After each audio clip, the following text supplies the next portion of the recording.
미처분 이익잉여금이란 법인 기업을 운영하면서 회사의 사업활동 결과 창출된 당기 순이익에서 주주 등에게 배당한 금액과 이익준비금으로 처분한 금액을 제외하고 회사에 유보된 잉여금을 말하는데요.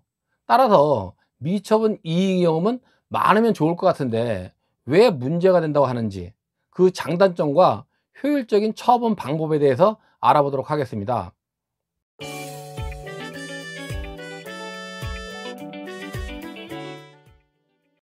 안녕하세요. 이성윤의 중소기업 컨설팅입니다. 오랜만에 인사드립니다. 대부분의 대표님들은 창업 후 일정 기간 동안은 이익잉여금의 존재에 대해서 인식을 못하고 있습니다. 회계 방식이 발생주의 회계를 택하고 있어서 현금의 흐름과는 관계없이 수익과 비용은 발생된 시점의 손익을 인식하도록 되어 있기 때문인데요. 그래서 통장에는 현금도 없는데 세금만 내게 되는 현상이 발생하는 것이고, 그러다 보니까 대표님들은 나중에 입금이 되더라도 유동성 확보에만 신경 쓰다 보니까 서류상으로는 계속 이익잉여금이 쌓여가고 있는 것입니다. 그럼 미처분 이익잉여금이 많으면 어떻게 되는 걸까요? 미처분 이익잉여금이 많으면 장점도 있지만 그 장점을 상쇄할 만큼의 세금 리스크도 많은 것이 현실입니다. 더군다나 최근 세무당국에서는 미처분 이익잉여금을 세금 탈피 수단으로 보고 초과 유보소득, 배당 간주 과세 등 다양한 과세 방법을 연구하고 또 세법 개정을 시도하고 있거든요. 그러면 미처분 이익잉여금이 많으면 뭐가 좋을까요? 미처분 이익잉여금이 많으면 기업의 재무 건전성을 높이고 부채 비율을 낮춰서 안정성이 확보될 뿐만 아니라 외부 자금 차입이나 추가적인 출자 없이 원활한 기업 운영은 물론 투자 재원으로 활용할 수도 있고, 기업의 신용도를 높이는 장점이 있습니다. 또 외부로부터 자금 차입을 하고자 하는 경우에는 금융권으로부터 낮은 조달 금리로 자금 융자가 원활할 뿐만 아니라 공공기관의 입찰이나 정부기관 등의 자금 지원 시에도 좋은 결과를 기대할 수 있는 장점이 있습니다. 그럼 반대로 이익잉여금이 적정 규모를 초과하는 경우에는 어떤 문제가 있을까요? 첫째로는 기업을 양도하는 경우에는 법인 기업이기 때문에 주식을 양도하게 되는데, 이익잉여금이 과다한 경우에는 기업 가치를 상승시켜 그만큼 높은 양도소득세를 부담해야만 합니다. 현재 대주주의 양도소득세는 지방소득세를 포함해서 27.5%의 단일세율로 되어 있지만, 최근에 세무당국의 입장을 보면 주식의 양도소득세율을 올리거나 종합소득세율을 언제 적용해야 될지 알 수 없는 일입니다.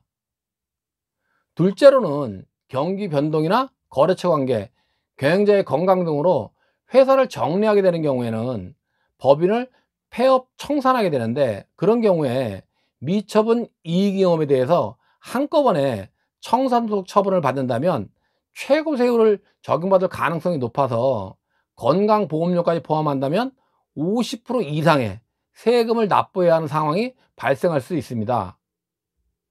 만약에 서류상 이익잉여금 모두가 통장에 현금으로 적립되어 있다면 그나마 세금 납부 재원 마련에는 어려움이 없겠지만, 대부분 이익잉여금의 많은 부분이 유형자산이나 재고자산, 매출채권으로 되어 있기 때문에 환원받을 금액은 없는데 세금만 납부해야 하는 상황이 될 가능성도 높습니다. 셋째로는 이익잉여금의 증가로 기업의 순자산이 증가하게 된다면 기업의 가치도 함께 증가하게 되기 때문에 기업의 승계 시 증여세나 상속세 규모가 증가하게 됩니다. 현행 상속세 및 증여세법상 가압상속 공제를 적용받는다면 일정 조건 충족 시에는 세금이 없겠지만, 가압상속 공제사항이 변경될 수도 있고 사후관리사항의 위반이나 가압상속 후에 주식을 양도하게 되는 경우에는 세금 부담이 만만치가 않기 때문에 가능한 한 기업의 경쟁력은 유지하되 기업의 가치는 지나치게 상승하지 않게 하는 것이 세금 리스크로부터 벗어날 수 있는 길입니다.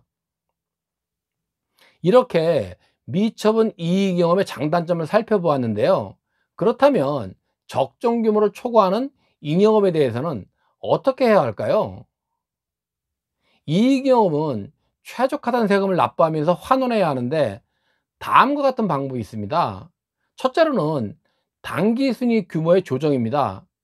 쌓여있는 이익경험의 처분도 중요하지만 지속적인 증가를 억제하는 것도 중요한 문제이기 때문에 동종업종의 평균 이익률에 비해서 우리 회사의 이익률이 높다면 이익 규모를 동종업계 평균 규모로 조정할 필요가 있습니다. 따라서 운영하고 있는 사업의 부가가치가 워낙 높거나 신용등급 상향이나 부채 비율을 인하해야 하는 경우가 아니라면 비용의 증가를 통해서 순이익 규모를 조정할 수가 있는데, 대표이사를 비롯한 임원들의 급여 인상, 직원들의 사기 진작을 위한 성과금의 지급, 직원들의 퇴직연금 가입, 전액 비용 처리가 되는 경영인 정기보험 가입 등의 방법이 있습니다. 둘째로는 지속적인 분산 배당을 실시하는 것입니다. 배당도 종합소득세율을 적용하는데 2021년 1월 현재 2천만 원 초과 시에는 종합소득의 합산 과세가 되고 건강보험료도 추가로 부과되고 있기 때문에 적정한 규모로 회계연도의 분산을 통해서 지속적인 배당을 실시함으로써 이익잉여의 규모를 줄여나갈 필요가 있습니다. 셋째로는 산업재산권 등의 양도를 통한 환원입니다. 대표이사가 개인 명의로 보유하고 있는 산업재산권이나 영업권 등이 있다면 법인으로의 양도를 통해서 저율의 소득세를 납부하면서 이익잉여를 환원할 수가 있습니다. 다만 법인의 대표이사로 있으면서 개인 명의로 출원 등록한 특허의 양도는 하지 않는 것이 좋습니다. 넷째로는 주식 소각 등을 통한 환원입니다. 대표이사나 특수관계인이 보유하고 있는 지분을 이익소각이나 감자 등을 통해서 이익잉여를 환원하는 방법인데요. 주식 소각의 경우에 양도 차익에 대해서는 양도소득세가 아닌 의제배당이 돼서 배당소득세를 부과하게 되는데, 배당소득세를 안 내거나 절감하려면 증여자산 공제 등을 활용하는 방법이 있습니다. 다섯째로는 임원 퇴직소득을 통한 환원입니다. 기업의 양도나 승계 청산 시에 대비해서 일찍부터 미리 정관을 변경하고 지속적, 계속적, 일반적인 원칙을 준수해서 임원의 퇴직소득 지급 근거를 마련해 두었다면 이익잉여의 일정 부분은 퇴직소득을 통해서 감소시키고 세금도 양도소득세나 배당소득세에 비해서 줄일 수가 있습니다. 그리고 말씀드린 방법 외에 장기 매출 채권의 대손 처리나 장기 재고 자산의 손실 처리 등의 방법도 활용할 수가 있습니다. 이상으로 미처분 이익잉여의 장단점과 효율적 처분 방법에 대해서 알아보았는데요.